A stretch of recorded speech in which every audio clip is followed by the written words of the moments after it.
Okay. Beat 'em. I'm gonna show y'all boys where I'm from, man. I'm from that tick. What's the deal, baby? Y'all know there's the big boss. How boss out? Can't poke through that door. Here to talk this. Boxing. All right, look. Peep game. Peep game. Peep game. Peep game. So, look. So, look. When it come down to this fight, I got a theory, right? And I'm talking about Errol, Spence, and Fundora. I got a theory. It may not be true, right? But hear me out. I think they trying to set up Crawford and Spence at 154 again. Hear me out. Hear me out. This is the theory that I got. I could be damn wrong. God forgive me. But I could be wrong. Right? Hear me out. You had a lot of people sitting there saying, hey, I don't want to see Errol Spence versus Terence Crawford too, right? Especially at 154, like we seen what we needed to see at 147. We feel like Errol Spence, he can't beat Terence Crawford. That's just what it is. That's just it. And I don't feel like, watching that fight, especially if they fighting for nothing, right?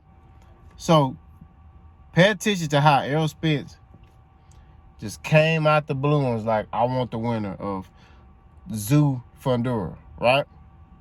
And now he potentially is finna get that fight. So let's just say Errol Spence is victorious against Sebastian Fundora. He becomes the WBC and the WBO champion, right?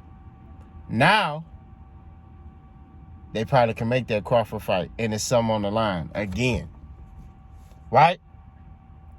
It's some on the line at a new weight class, right? Or let's just say, because hear me out. Let's say Crawford get a belt. He goes up to 54. Say he dropped the belts 47. He goes up. He fights somebody. He gets a belt at 54. I don't know who got the IBF belt at 54. But let's just say he go up there. He decides, I want you. You got the IBF belt or you got the WBA belt. I want to fight you at 54. Let's go. I want to fight you. And he gets a belt.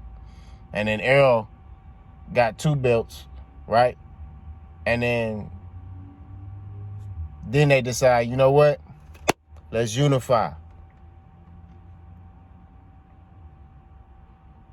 You see what I'm saying? I feel like they setting that fight up again, right? I feel like what they're going to try to do is build Errol Spence back up, right? He gets a Fundora fight. If he fights Fundora, he beats him in his hometown. It's a celebration. Big fish back. He gets the belts. Terence Crawford then goes and fights somebody who's a 54-pounder who has a belt. He gets a belt. And then, boom, there's them talks again about Errol Spence and Terence Crawford again. I don't know why. That popped in my mind.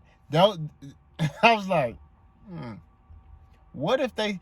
Because I'm like, Errol Spence just came out of nowhere and was like, I want to fight the winner of Fundora and Zoo. And I'm like, why would you just come out of nowhere and say you...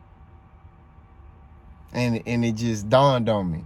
They may be trying to set up that Crawford and Spence fight at 154. But this time around, they going to put some... Because they know if they just fight regularly, they probably not going to get people to want to watch the fight. So if this go around, if something's on the line, that may get people interested in the fight again, right? That may get people to come in and be like, boom, I want to watch this fight.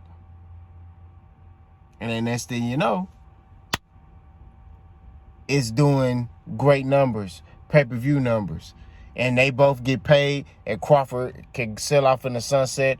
Or, if he beats Errol again, become undisputed again. He become a unified champion, and the only thing he got to do is get that other belt, right? Because Crawford saying he got 3 fights left in him.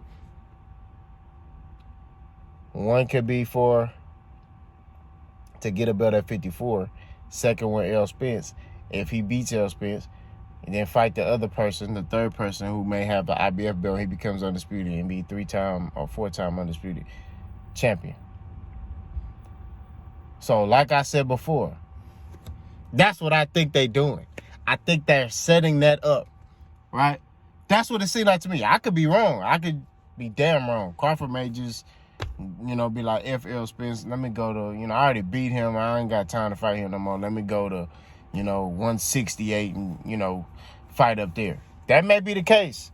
But for some reason, I feel like, I don't know. I just feel like when it comes down to Errol Spence, I feel like they trying to make that fight again. But they're trying to put belts on the line. And that's going to draw you in. That's going to be like, okay, I think they're going to rebuild Errol Spence, which is not nothing to rebuild. They're just going to probably have him win the belt, right? And then Crawford come to the ranks. Or hell, it may be an opportunity where they build up Fundora more. Fundora is a champion. This might be his reign. It's either they building that fight or this is going to be Fundora's reign where he knock off some legendary names. You know what I mean? Because that's not an easy fight for Errol Spence. Errol Spence fighting Fundora, that ain't easy. You know what I'm saying? That ain't no easy fight. I'm not even going to hold you. But I like Errol Spence's confidence because they asked him, a fan asked Errol Spence when he was walking out, Errol, how do you think that fight you and Fundora? And he said he gonna put him to sleep. So we gonna see. I'm very intrigued to see how he gonna do whatever he say he gonna do in that fight. I want to know. You know what I mean? It's interesting to me. It's like, okay, so you say you're gonna do this to Fundora. I need to see like how you're gonna do that. You know what I mean? So that's my take on it. That's my spin on it. Y'all let me know what y'all think. Boss gone.